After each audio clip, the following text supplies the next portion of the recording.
Your life can be full of inspiration and magic, and you don't need glass slippers to get there. Welcome to the podcast for real life heroines with author, speaker, and coach, Susan Liller. Join us as we work with key elements of personal development to assist you in hearing the calls that life has for you. Be inspired, be empowered, and be encouraged. Let's start today's episode with your host, Susan Liller.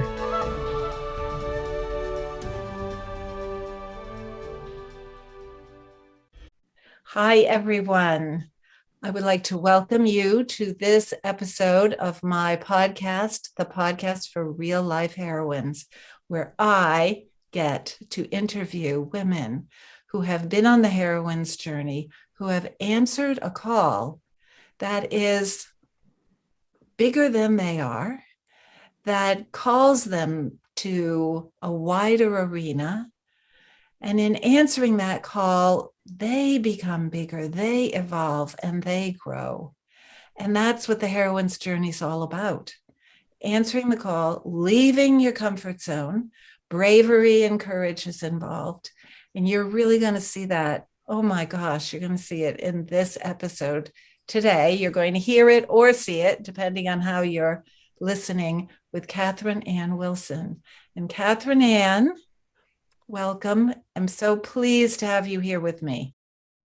It is an honor. I really appreciate being invited. There's so many of us survivors out in the world. And I know that the more we say, me too, and share our stories, that unification energetically is just a game changer. So what a thrill. Thank you. And I've been following your work. So it's an honor to be here. And I feel like I've made a friend. You have so made a friend, totally made a friend. So I want to read a little bit from your website just to introduce you to people. And then I'll ask you to elaborate on anything if I've left out some important details, but sort of the basics. And your website is, why don't you just say that, because I don't have it written down here. StopTrafficking.us.org. StopTrafficking.us as in Sam.org. Right. Okay. So the mission on your website is to educate the public that 1 in 5 children are sexually abused. And I'm pausing to take that in, for people to take that in. 1 in 5 children sexually abused. That abuse of children is the precursor, and you're going to say a bit about this, I think, to sex trafficking, addiction, incarceration, and more. Our goal, your goal, Catherine Ann, is to prevent this trauma and the domino effect of social ills through effective teaching and training. Our vision is to stop the sexual abuse of children. And your little bio here, let me read this. Catherine survived nearly 20 years of early childhood abuse, molestation, bullying, rape, runaway from 12 to 17, and sex trafficking. And just to even read that and look at you, yeah, that's big.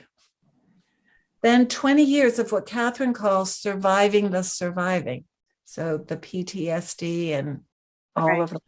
Tenacious self-help, personal growth, and ongoing healing through many different kinds of healing modalities.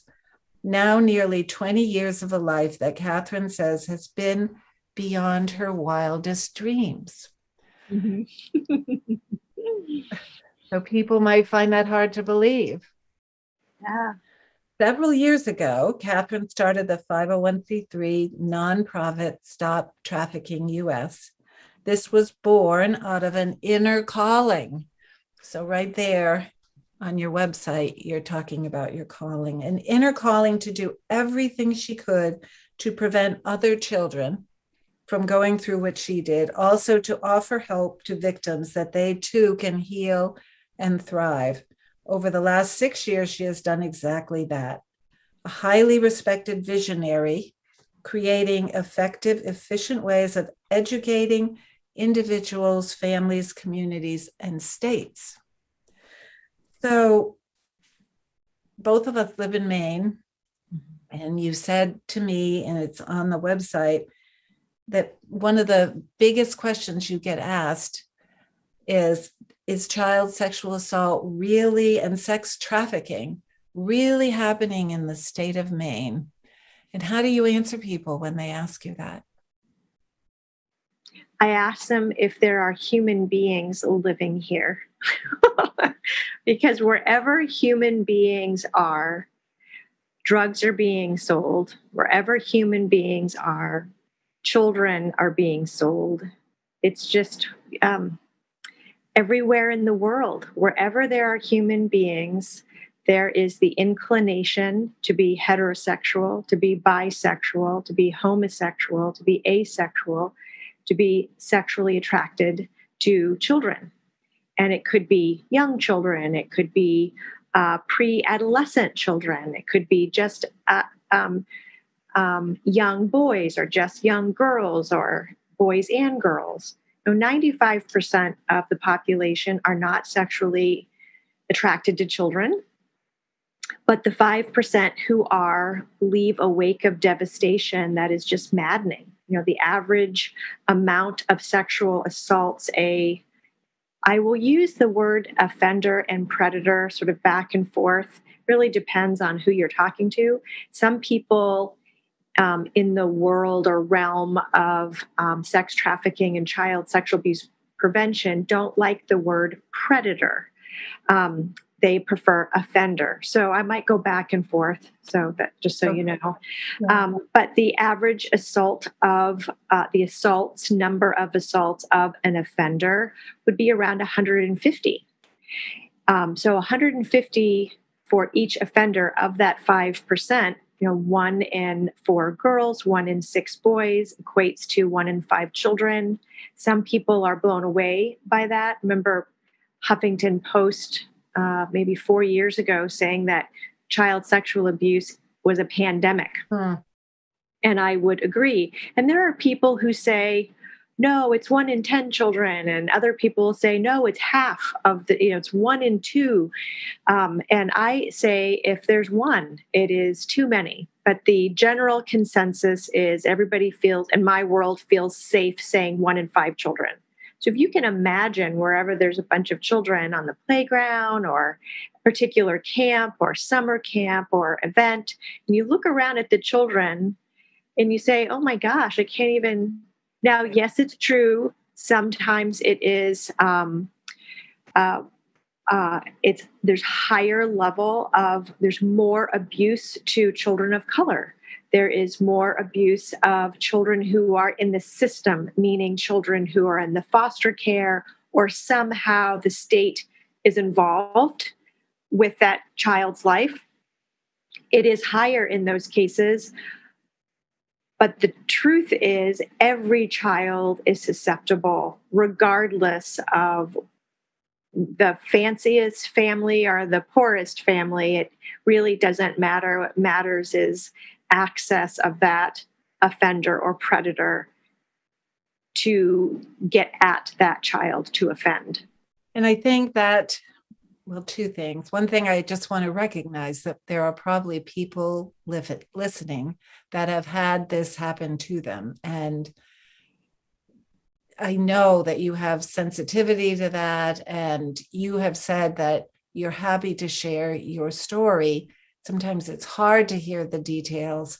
I think that if you could help us by sharing how this happened to you, maybe not in real detail, I think the point that people will want to hear particularly is how you extricated yourself.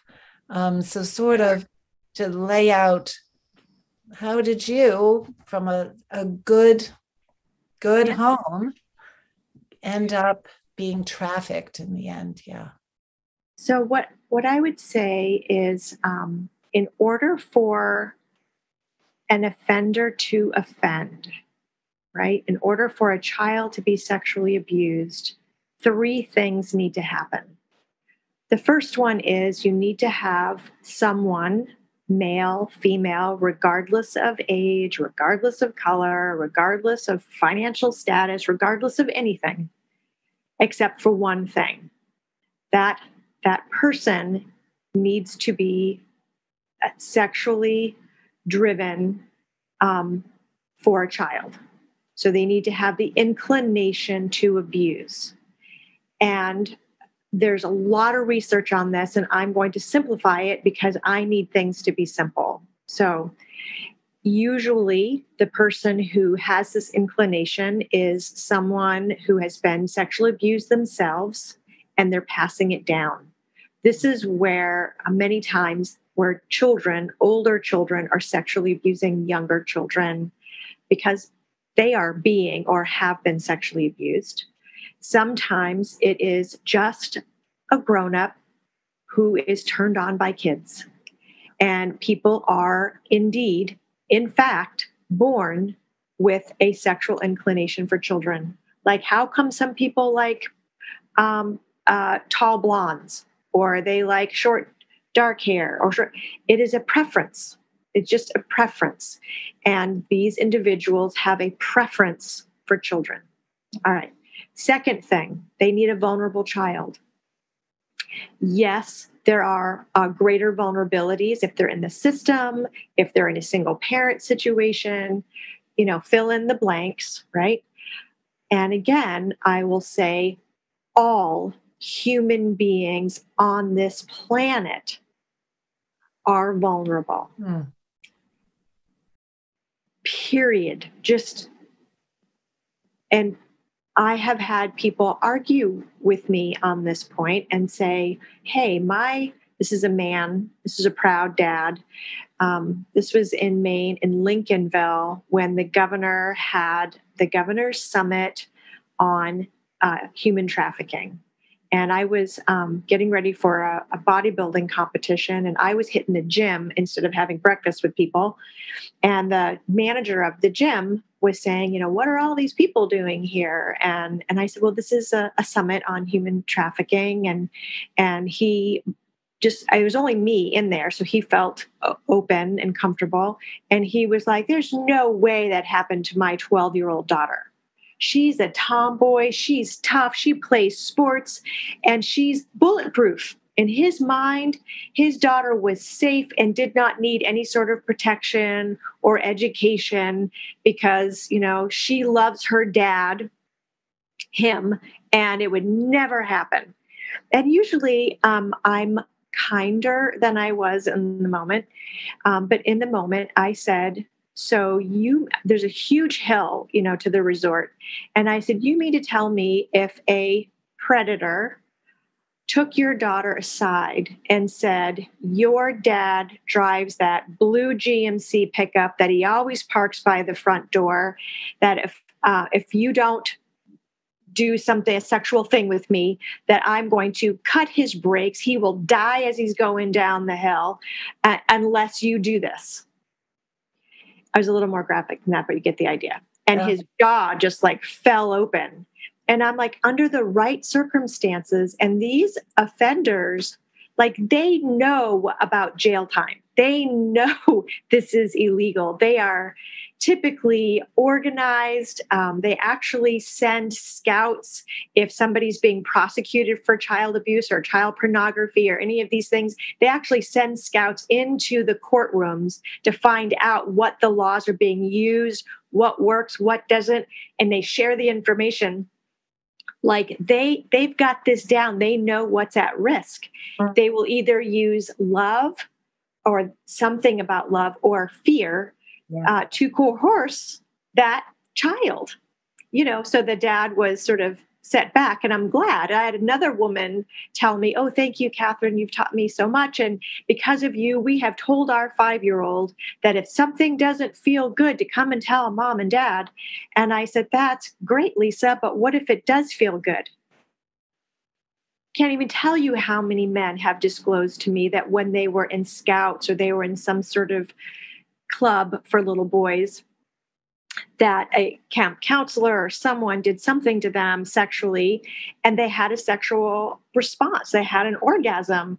And for decades, they just felt like their body betrayed them. They questioned their sexuality. I mean, just sent them on a tailspin because nobody told them when they were a little boy that that's perfectly natural. That doesn't mean anything. It's just biology, you know. So there's so many people who suffer needlessly.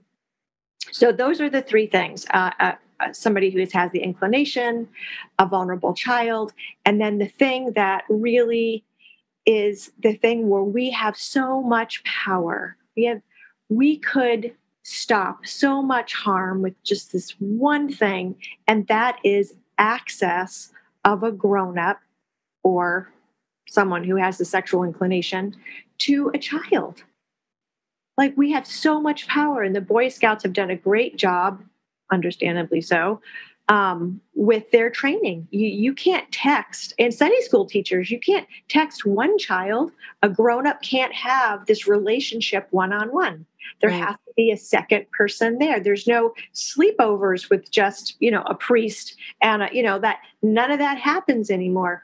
You have to keep everybody safe. And when you prevent that access, that opportunity, because we know that the sexual inclination of an individual is not based on anything other than the inclination. So it can be a coach, it can be a priest, it can be a leader, it can be, wherever human beings are.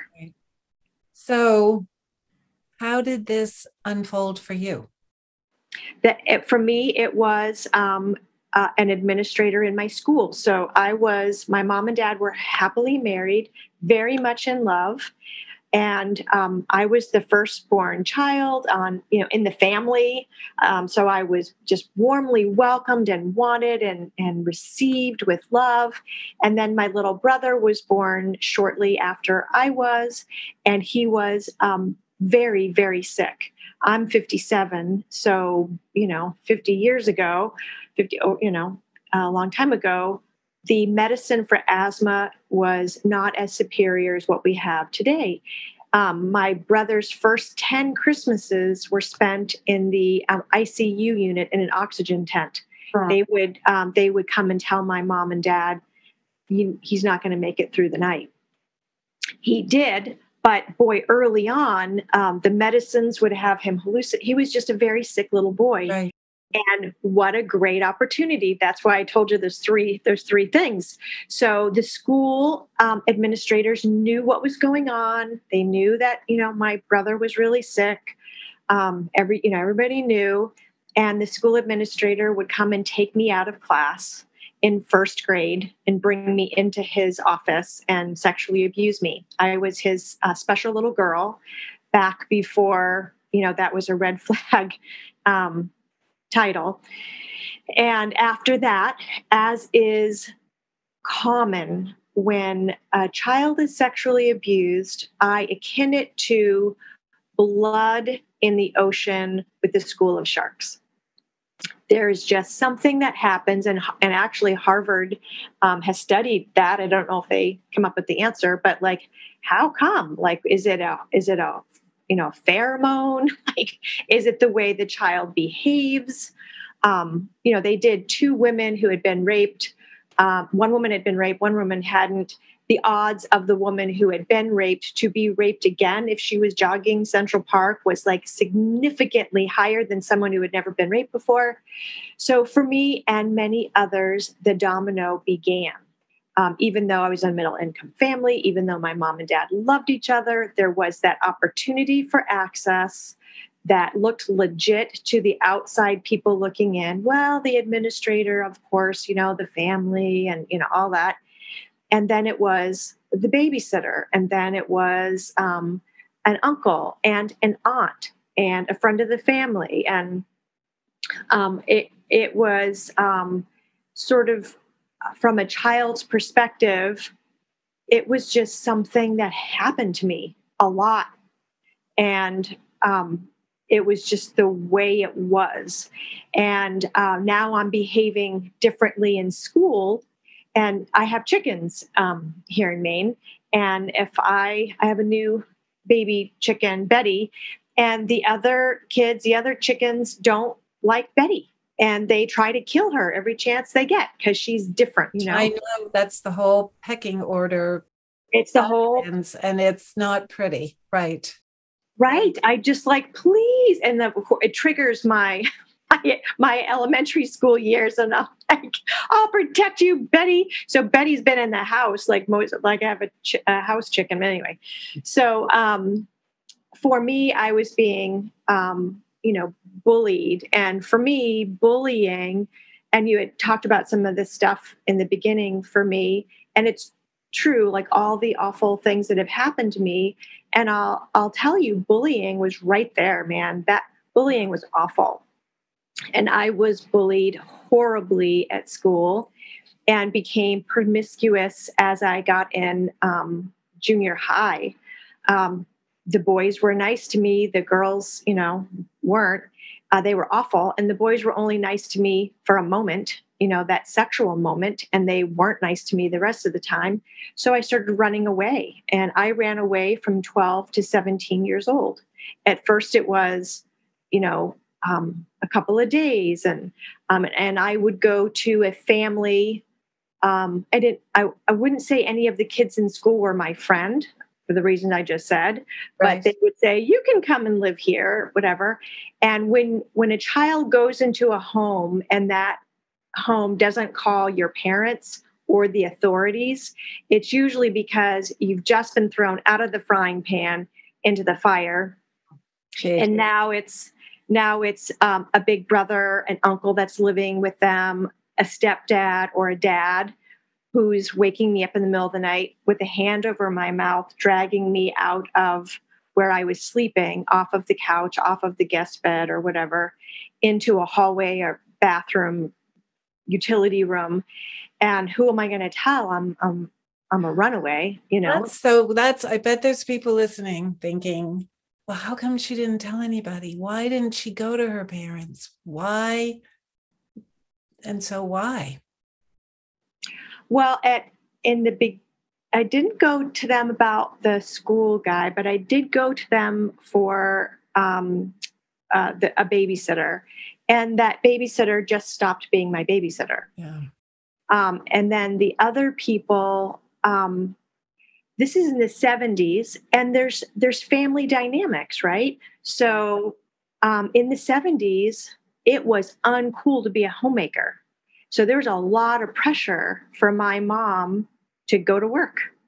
So she's starting to go to work and feel a little independence. Remember that Charlie commercial? I can bring home the bacon, fried up in the pan, and never let you forget you're a man. I do remember it. That was the 70s, right? It was about women power, and the women were really being they were sort of being bullies themselves. And like it was a shame if you were just a homemaker. So she's leaving and she's trying to make my dad modern. And my dad doesn't want to be modern. He's happy the way he is. And mom finds another man and leaves. I think I was 13 or something. And my mom and dad get a divorce. Yeah. And then the other dynamic was my dad was an electrician, and he worked on the Yankee power plant.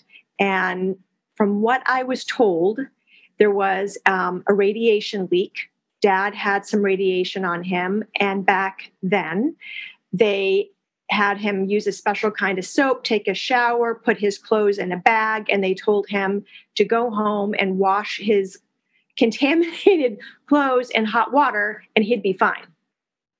What we didn't know until later was that my dad, when I was 17, he died of malignant melanoma. Yeah. My dad had cancer from the top of it's a very slow growing cancer. And so what I have chosen to believe is that what I'm about to tell you next is because my dad was covered from head to toe in cancer, and he died within like 3 months once he was diagnosed. So my mom and my brother and sister went to live with her new husband, and I'm the oldest. And I'm a caretaker kind of person. And I love my dad. I think that my dad is God, at the time when I was a little kid, even though all the bad stuff is happening at school. I'm being sexually abused. My mom and dad are in their own little world, going through a divorce. My dad was absolutely devastated. He was madly in love with my mom. He was a mess. And I say, I'm going to stay and take care of my dad. I believe, again, that it was the cancer on his brain, right? So just allow me that. So now I'm sitting on my dad's lap to give him a kiss goodnight. His mother moved in to be support. And I remember my grandmother saying, don't wear your nightgown in front of your dad because your dad is a man. And I thought, no, he's not. He's my dad. I thought that was like the weirdest thing that she could say, like, ew, right? Now I'm sitting on my dad's lap. He has an erection. I'm waking up in my bed. He's in my bedroom staring at me. He's asking me to ask women to have sex with him. It got very bad. He's sharing.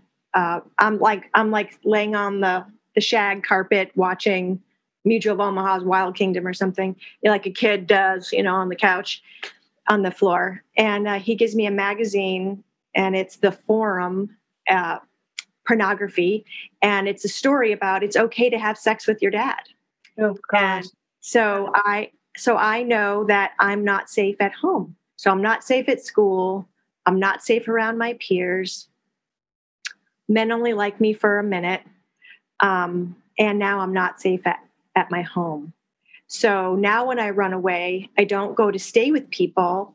I stay in empty forts that I find in the woods. I stay in apartment buildings that I could break into, an empty apartment building. There were some condos that were under construction. I slept there.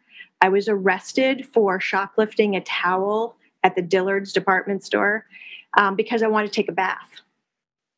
So, how old at this point, Catherine Ann? 14, 14. So at 15, I'm leaving like a ton of stuff out, but at 15, I'm not menstruating. I am so malnutritioned that I've stopped menstruating. I am malnutritioned. I'm starving to death. And and I didn't do drugs or alcohol. So that's another myth, that people who are prostituting themselves are doing it for drugs. I'll tell you that people who are sex trafficked, their pimp is giving them drugs as another way of control, and also a way of keeping them. Can you imagine having sex 25 times a day?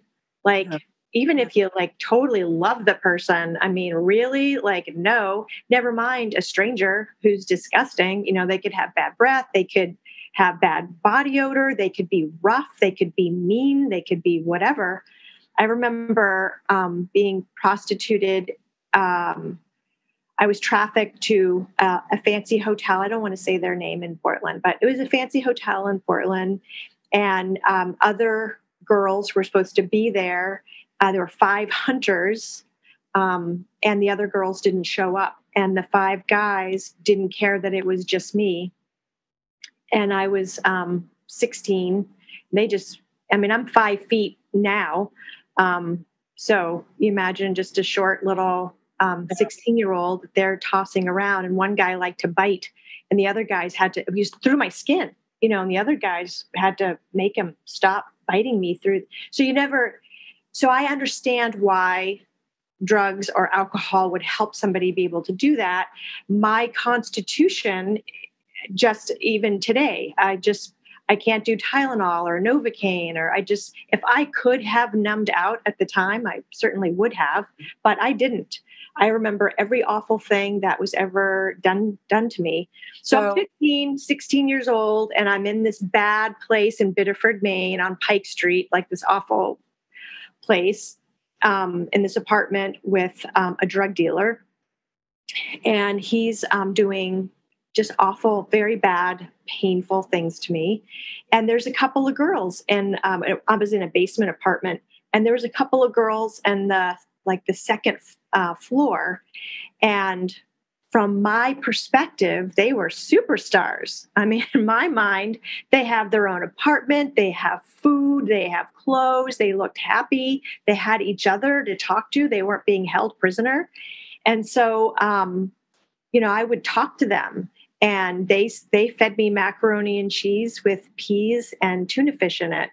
And I felt the food hit my bloodstream, and it was just euphoric, and they were like, you could have your own apartment, and we have boyfriends. And, they didn't say prostitution's pimp and you're going to be enslaved. They really made it sound glamorous. And they had me at, feeding me, they had me at feeding me. And so I was whisked away to a place. I don't know if it was in Arundel. I don't really know where I was, but in a very rural place with other girls and a guy and a house mother. And this woman, the pimp, has this lady watching us. And you're not allowed to go anywhere, do anything. It's and you are sold like you are, if you're. The reason why prostitution and sex trafficking is so lucrative, I mean, it's $150 billion. It's the largest lucrative criminal activity in the country. You buy a drug to sell a drug. You have to buy it and transport and sell it. And once that drug is used, it's gone. But you can take a human being. A drug sniffing dog isn't going to notice anything. You're a human being. You can move the human being all over the place, which they do. You can sell that human being over and over and over again, which they do. They actually get more money for the girls in Maine. So when the pimps come in, the scouts come in to get new meat, they're looking for girls who aren't covered in tats, that have that wholesome look, that they get more money for them. And there's all these different ways that they can lure girls into being trafficked. For me, it was food. For somebody else, it could be fear. You're either going to perform and be mine, or I'm going to go after your sister, your little sister. Big sisters will usually do anything to protect the little sisters. So when we look at girls who are prostituted, the average age is 12 to 14, and 89% of those 12 to 14-year-olds have been sexually abused before. So sexual abuse is, as you mentioned earlier in the beginning, is the precursor to not just sex trafficking, but so much. So I think we need to hear how you got out. So the getting out, I'm going to give you the Cliff Note version, and I encourage your listeners to go to the site and hear the whole thing, because I love this story so much.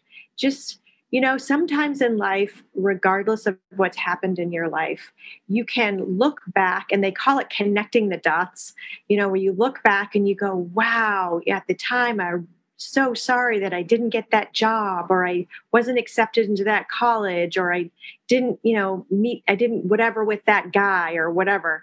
And you look back and you go, boy, if I had, this whole other thing wouldn't have happened, And so I look back all the time. Yes. Right. And I just look back and I go, wow, God is pretty cool. I mean, I think the whole free will thing is crap, but I love the good that can ultimately come out of really bad things. So for me, the escape was a God job. I had heard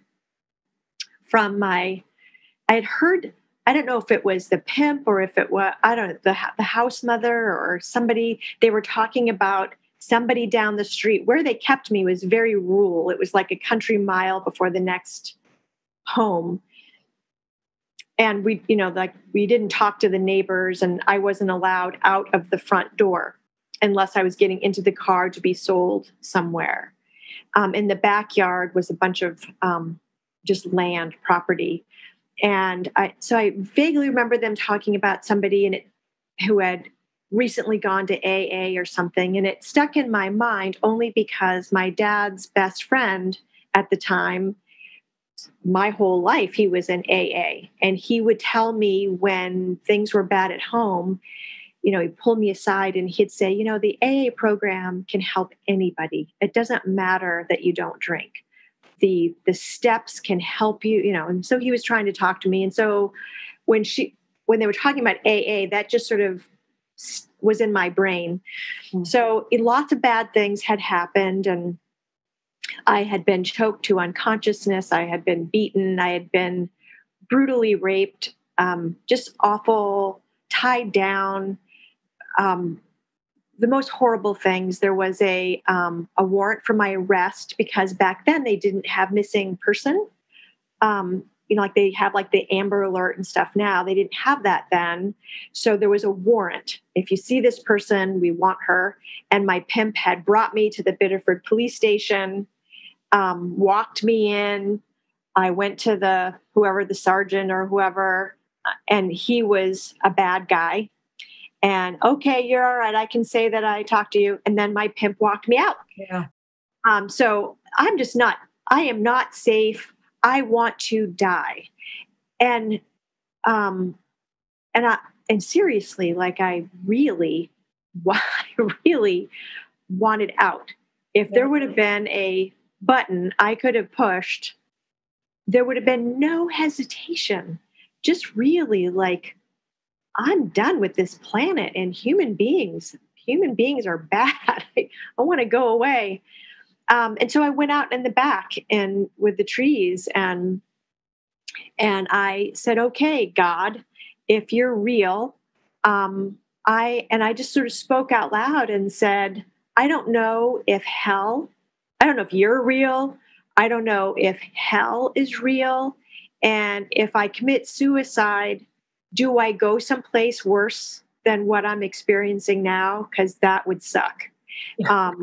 Right. And I don't know if reincarnation is real. And if reincarnation is real and you commit suicide and you got to come back and like, it's going to be worse, that would suck too. But I don't want to live. So I felt really stuck. Like I was afraid to make a permanent move, like death. But I really, really didn't want to live. And so I said, if you're real, help, help. That was it, And I don't really know. Part of trauma is timing. I lose time. So I don't know if it was a day or two or a week. But what happened was I had the bravery. So I don't know who out there, maybe their parents spanked them or put the fear of God in them. And they absolutely, even if nobody was looking and they were told, don't touch that water bottle or you're going to be grounded or whatever motivated you to absolutely not touch that water bottle, that's sort of a brainwashing. So pimps brainwash you with such awful things that I don't even want to speak it. Mm. And I was brainwashed with unspeakable horror that kept me in line. He did not need to be near me for me not to walk out the front door. I was not going to walk out the front door. But after that conversation with God, I walked out the front door. I walked out the front door, and then it was, my brain is spinning with, okay, if he pulls in the driveway now, because I felt like he was Satan and incarnate or a demon or something evil. and that he could see me even if he wasn't around. Like somehow he would magically know where I was and kill me, or actually not kill me. It was way worse. So I was like thinking of what I would say if he pulled in. And then as I walked further down the road, and I didn't want to run because that would draw attention. So I'm just walking down the road. And the first house that I came to on the left, I knocked on this door. And when a woman cracked open the door to see who was at the door, I shoved my way in and went inside of her house. And I told her what was going on. And she said, instead of calling the police or my parents, again, so you look back and you go, boy, as a grown-up, I would totally call the cops, you know? Right? I mean, I would anyway. So she didn't. It just so happened that she was going to a place called a Crossroads for Women in Windham, Maine. It's a 30-day rehab place, and where she was going the next day. And so she called, and they said, bring this kid with you.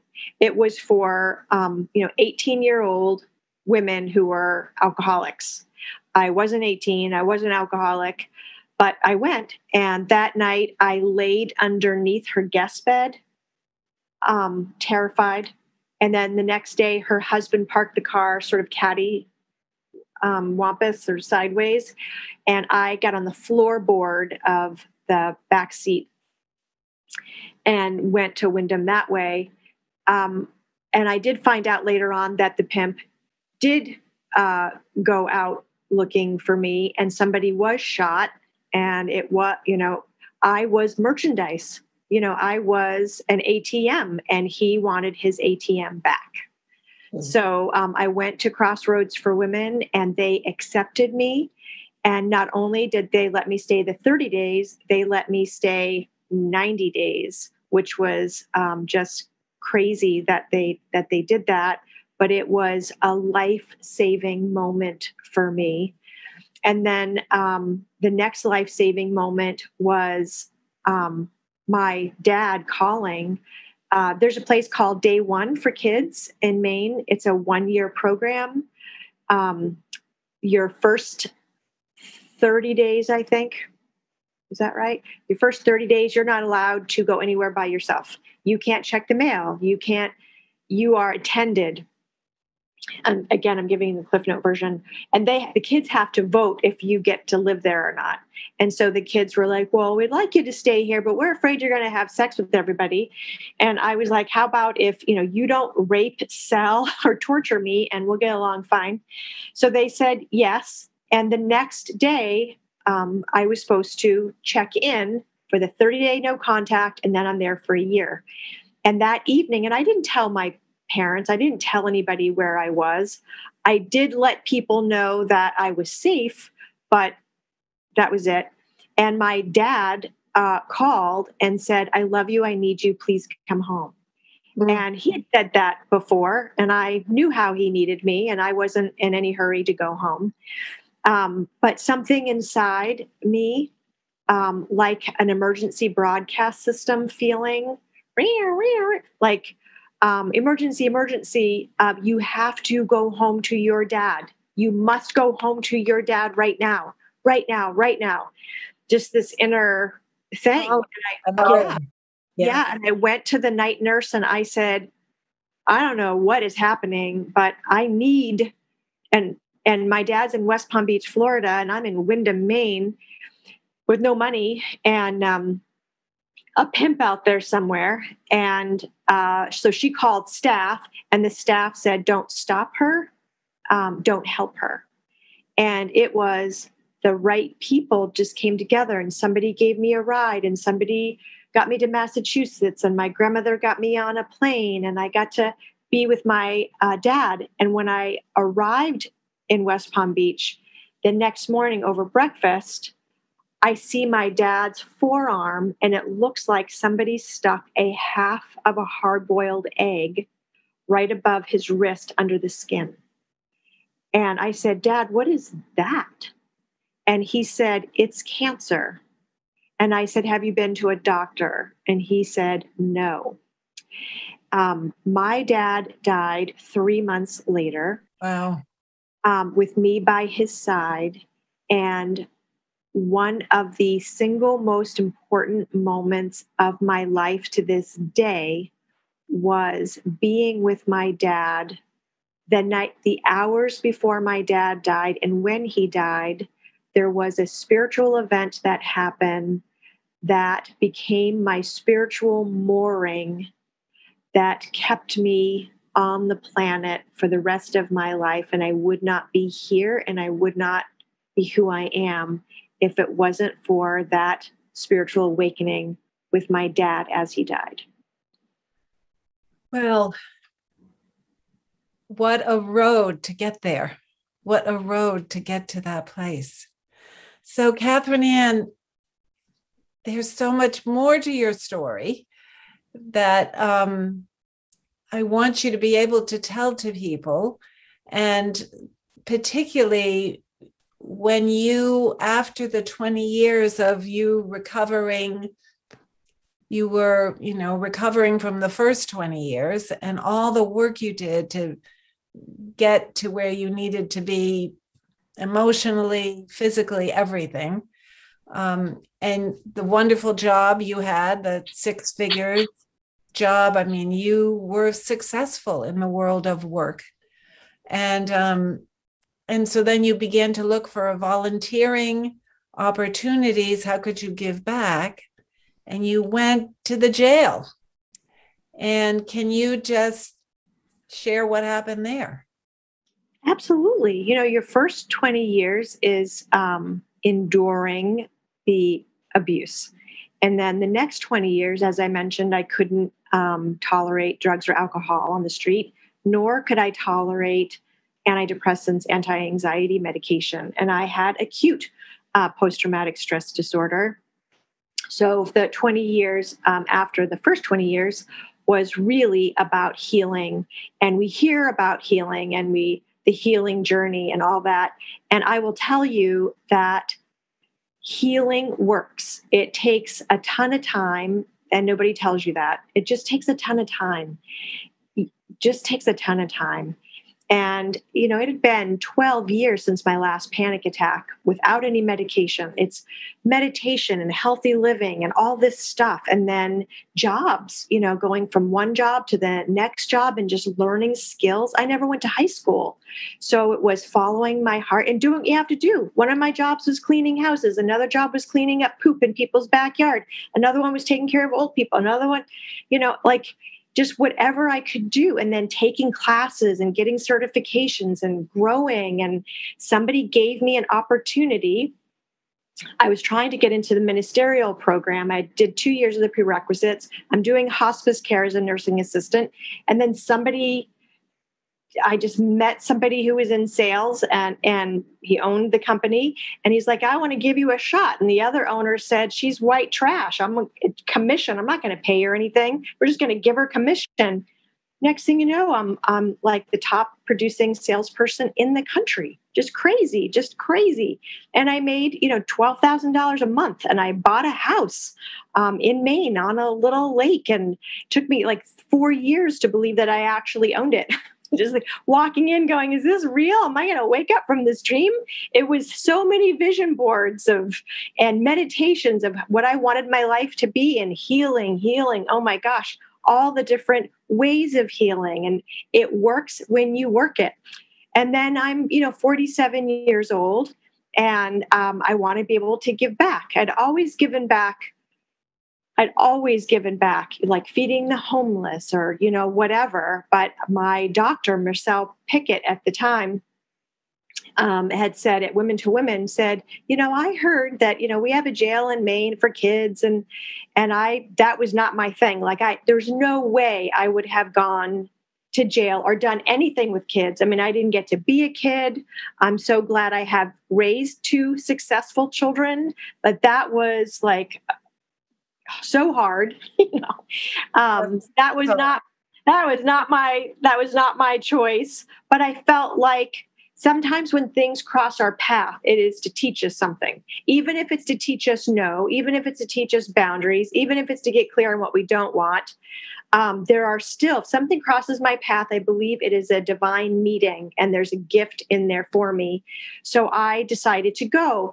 And all these years 20 years of pain, 20 years of healing and growing my career, my past was on a need to know basis. I didn't share. I was not open. I was not talking about my past for almost 50 years. If I was dating you, if you were my bestie, I might tell you that I was raped to explain why I would jump if you came up behind me. But I didn't go, spent so much time and money in therapy. And then there was a blackmailer in my head saying, if that boyfriend or your girlfriends really knew all of your stuff, they wouldn't want to have anything to do with you. So even though I'd done all the work, there was still that sort of blackmailer narrator in my head. So but I believed my doctor and I'm like, okay, this might be a divine meeting. And I go to jail and I go through all the background checks and the whole thing. And the first interviews is meeting the volunteer coordinators and them asking you questions. And I had made a vow going in with God. And I'm like, if I can be of service, I'm so grateful for my life. I'm just going to speak through me and I'm just open. And they asked me questions about my childhood. And for the first time, I just told the truth. I didn't hold anything back. And the reaction was surprising to me. They were crying and I didn't understand why they were crying. And I found out later they were crying because they rarely got to see a happy ending. They rarely got to see, and that's so sad, but over half of the kids don't make it. I went on to do weekly groups there under Beth Peavy, who is the manager of the girls unit. And the girls that I had, it was such a huge blessing and a gift for me and for them. There's a special, you can be a therapist and a social worker and all that, but there's something unique about somebody who's already been there. And the girls were able to really bloom and open. And we did lose couple of the girls overdosed. Couple of the girls are success stories that I'm really proud of. But boy, happy endings are rare with kids, and we need to change that. But I started doing that. And when I did that, I decided that, I needed to tell more people in the state of Maine. I'm like, okay, if this is still happening 35 years later, what's going on in Maine? I believe in human beings. I believe in the spirit. And I thought, boy, if the people of Maine, the true abolitionists that they are, if they are not like all over this, like white on rice, it's because they don't understand. And if people just explain to the 1.3 million people what's really going on, then they will rally and we will have a huge healing. We will have a huge healing in our state. And that started a 7-year, really tenacious undertaking of educating as many people as possible. And I would be Rotary all over Maine, law enforcement, all these people, and they would not know what sex trafficking meant. So we would start with that. Like, what is the difference between sex trafficking and prostitution? And is it really going on here in Maine? And it was heartfelt. Let's have a conversation about that. And I'm in my one room little she shed office of love here in Standish, Maine on Spago Lake. And it is just amazing what God has been able to do through me and through the people who follow me. Like, it's crazy. 2 years ago, I was invited to the White House, not like cute little girl from Maine, let's give her a tour, for her good work. But it was, hey, we want you to come and sit at this table in the Roosevelt Room with, 40 other people. And we want to hear what you have to say about sex trafficking and child sexual abuse prevention. Please come prepared to share with us what you think is going on and what you think the answers are, because we want to hear that. I really wanted you to get to this because you had a moment sitting in that Roosevelt room that I want women to hear. And then I think we have to make sure that we say again how people can get a hold of you. Sure. To make sure that they know and that donations keep coming, because in order for you to do all this education, you have got to have money. Right. So, but the moment, and so please. Roosevelt room. Okay. So the Roosevelt room, this was, and I know that the other women and probably men too have had this, you just sort of feel like a fraud. I don't know. I do. Like, and I'm thinking, boy, if you guys are listening to me, or if God's using me, we're in trouble, right? There are people who are like way more educated, have way better skill set than I do, but I just keep trying to do the best I can and, keep moving forward. So the White House, you get this email from the White House asking you to call them. And I'm just like, is this even real? And it said, wh.gov, whitehouse.gov. I'm like, oh my gosh. And we had just finished the 3-day child sexual abuse prevention conference in Portland. Like, we had just finished that. I raised $25,000, brought in national speakers. We educated like 300 people, I think, not a ton, but it was my love offering to the state of Maine, and I was exhausted. So I was headed up to Eustis when I get this email from the White House, and I pull over because you lose reception up there, and I call the number. And it's Giovanni is her name. And she's, very clear, was so kind. And she was like, you need to fill out this stuff and it has to be perfect and blah, blah, blah. And you can't make a typo. Like, the Secret Service is going to send you this info. We have to do a background check before you come to the White House. And it has to be perfect, because if it's not, you're not going to be let in. And I'm trying to be cool with her on the phone, but I'm doing one of those football dances, touchdown dances. And I told her, I said, I'm trying to be cool with you, but really, I'm freaking out right now. And she giggled, and she was really great. So I fill out the paperwork online. I wanted to turn around and go home and but I knew I needed to rest. So I went up to Eustis, spent a couple days, came back down. I fill out the stuff on the computer. And I go to the White House, and my husband comes with me, and we're staying in this, the Hay House, beautiful hotel, walking distance to the White House. I'm so excited. And I arrive where I'm supposed to go, and they don't want to let me in because I said I was born in 1965, not 64. Total made a mistake. So the Giovanni inside and the security outside, massive security. It was Trump, it was a couple of years ago. So just crazy security. And they finally figured out, and they worked together, and there's a guy on the other side of security, and he's grabs my arm and let's go. And we get to the Roosevelt room, which is one door. There's one door in the Roosevelt room. You open it, and there's the Oval Office. So you're right there in the West Wing. So the guy, we run to the room, opens the door, lets me in, and I am the only person late.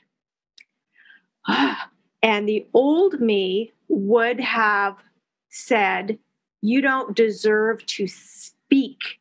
You disrespected everybody in this room by showing up late. It is inexcusable. You should not sit at the table. You should sit against the wall. I think there's +1s. So they had some spaces against the wall, but I saw my name, this cardboard thing that says a picture of the White House and my name folded and put in front of the spot right next to a White House employee.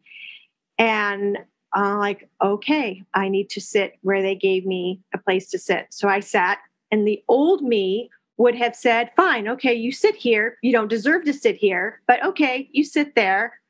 Don't say a word. You have not earned the right to share anything. You let go of that right when you showed up late. You don't deserve to speak. So I sat there, heart is pounding. I'm listening to all these people around the table sharing, and no one is sharing what the White House asked. They said, what is the problem? What is the solution? And I'm like, my head is exploding. The fearful side of me, shut up, you don't deserve to speak. And the other side of me saying, you are never going to be in the White House again. Say, speak, woman, speak. And so I just like, I have something to say, And I said, this is a multifaceted problem. And here's what I found in Maine. And I think that we should have John School. I think we should have services. I think we should have housing. I think that we really need to push education and child sexual abuse prevention. And I go through all my stuff, and then I shut up and I try to breathe, and then shortly after that, it was over. And the people, it's like a B&I meeting or a commerce meeting. Everybody is exchanging cards and they're talking. I'm trying to breathe. And the lady beside me said, she was a pleasure meeting you. Would you be willing to be on the council? The president has a anti-sex trafficking council. And I said, but you have to jump through hoops, She said, it's not easy, but would you be willing to be on the council? I said, absolutely. But I'll tell you that my heart of heart is around child sexual abuse prevention. If you want me on the trafficking, that's fine. But if there's a space, and she said, well, we'll look into that and we'll start the process. And then I think I turned into a puddle and then I left. So, and the education, go ahead. What a moment. It was such a moment. And then COVID happened, right? Yeah. So I was invited back again in January for the 20th anniversary of the Sex Trafficking Victims Protection Act. And there was Barr and Pence and Trump and Ivanka. And I had my picture taken with Ivanka, who was just this beautiful woman who had gone to all these different sex trafficking homes to learn more about it. I had my picture taken with her, put that on Facebook, and I was a deluge of horror. People unfriending me, calling me worse than a sex trafficker, it was just awful. And then after that, COVID happened. And then the state of Maine asked if I would do some training with them. And then this last March, this funding came in January out of nowhere. I have no idea even who sent the money. One was $3,000, one was $2,500. And I worked with the state of Maine Department of Education and Safety, and I hired the leading trainers in the country on child sexual abuse prevention and trafficking. And the state of Maine, totally out of the norm. They had never done multi-training before. They had never used an independent person like me before. Because it was paid in full through my donations, there was no red tape, agendas, crazy that we've seen for the last 4 years politically, none of that. We educated 640 state employees, teachers, social workers, and attorneys, 90 prosecuting attorneys. It was a massive success. And I want to do a ton more of that for our first responders. That's the goal. And you will keep doing it. I mean, anybody listening to this is thinking, this woman, what she says, she's going to do it. So I want to end with asking you this question. So there are women listening who haven't been through what you've been through, but they can recognize, and some who have been through some part of that perhaps, but they can recognize your moments of asking for help, asking for spiritual guidance, the connecting the dots, the getting your courage together, all the things, listening to your intuition to go down to Florida. These are things that have happened to all of us, and I would say to women on the journey. So in particularly, sitting in that Roosevelt room and that old voice, which on the heroine's journey, we call it the threshold guardians, want to keep you back, keep you small, and telling you, oh, you made a mistake, you're no good. But I have something to say. So all of that, what would you like to end with telling them? They're on their heroine's journey. It's probably different from yours, but it's still that journey to be who you really are, your authentic self, and to have a voice for whatever it is you need to say. What would you say to them? I would say to write this down. We are spiritual beings having a human experience. We are perfectly imperfect. And so is everyone else. The layers of truth regarding those two statements are profound. Mm-hmm. As a spiritual being, we get to make choices, and those choices change the way we feel, the way that we behave, and the way we become a beacon or an attraction to all that is good and abundant in this world. And it doesn't matter if it's not true, okay? It doesn't matter. Like Brian, Katie, who would you be without your story? Or the work, the 4 questions. So when I believe that I am a fraud, a loser, I don't really have anything of value, I'm not as good as I need to be in order to make an impact. When I think that way and I believe that way, how do I behave? How do I feel? Well, you already know how I feel, right? So what if I chose to believe that just as I am capable of helping one? Mm. And if my soul's purpose is here just to help one, is that worthy? Is that valuable? Is that super groovy? Yes. So how do I feel? How do I behave when I choose to believe that? Very different. It's that way on forgiving. It's that way on expectation of others. It is that way. What am I choosing to believe? How do I feel? How do I behave when I believe that story? Mm-hmm. What is a more empowering story, true or not, that I can choose to believe that would change the way I emotionally feel, because we're electricity, and I feel good, and then good is drawn to me. That, and it doesn't matter if it's true or not. I'm not. I don't have the skills, and I don't have, right? Like I did that 3-day child abuse conference. I can't do a dinner party, but somehow the people magically appeared who did have those skills, and we had a 3-day conference. Yeah.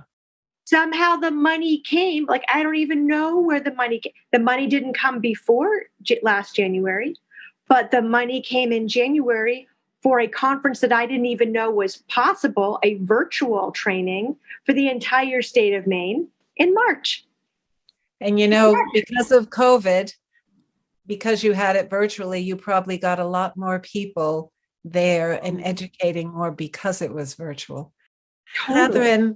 Catherine Ann, I need to thank you so very much. And, I know that there's so much more to your story and more that you could tell us, and more. I need the education. We all do. So to go to your website is stoptrafficking.us, and to also hit that donate button and make sure that the money keeps coming. So I know your plan is to continue and maybe take this to other states and just keep educating and educating. So we're working with the state. Well, I'll be meeting with them in September, and we're going to do another training. A lot of our first responders in Maine are traumatized, vicarious trauma from what they see, and they're bringing it home. So we'll be doing a training for first responders on how to help them with their own trauma so that they don't quit and become a part of the problem, but we can keep them educated, empowered, and supported. So that will be another $6,000 worth of training. But, my husband is kind and I don't have to add money to the family. So every penny of donation goes directly to the training. So it's 100% goes to stoptraffickingus.org. So if there's dentures for survivor or another training for Maine state employees, every penny of every dollar goes towards that, not overhead, not me. Great. And if someone's listening and they want to know more in particular from you, or to ask you to come speak to their event or whatever, the best way to get a hold of you is how? They can email me, Catherine@catherinehelps.org. You can text me.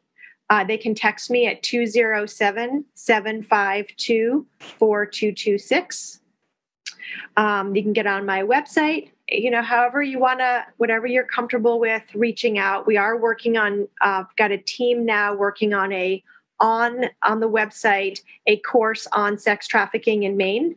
So hopefully that'll be done in the next month or so. And we'll also be doing a journal for women to help them process and remember who they are. Yeah.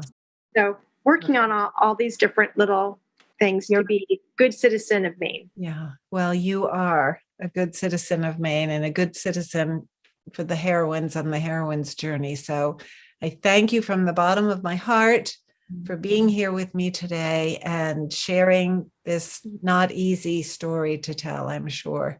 And we'll be in touch. I'm sure that there'll be a time when it'll be great for you to come back and tell us more about how you're doing with your success story. I will look forward to telling you the success story. Okay. Well, thank you. And thank you everyone for listening to us today. Yes. Thank you for listening to the podcast for Real Life Heroines with Susan Liller. We're so glad you've joined us and would love to connect with you outside of the show. To find more about Susanna and how she can assist you in your heroine story, go to SusannaLiller.com/blog or find us on social media and YouTube by searching Susanna Liller. You can also email us directly at Susanna@SusannaLiller.com. We'd love to hear from you. To be encouraged and inspired outside of the show and blog, check out You Are a Heroine, a retelling of the hero's journey written by your host and coach, Susanna, available on Amazon.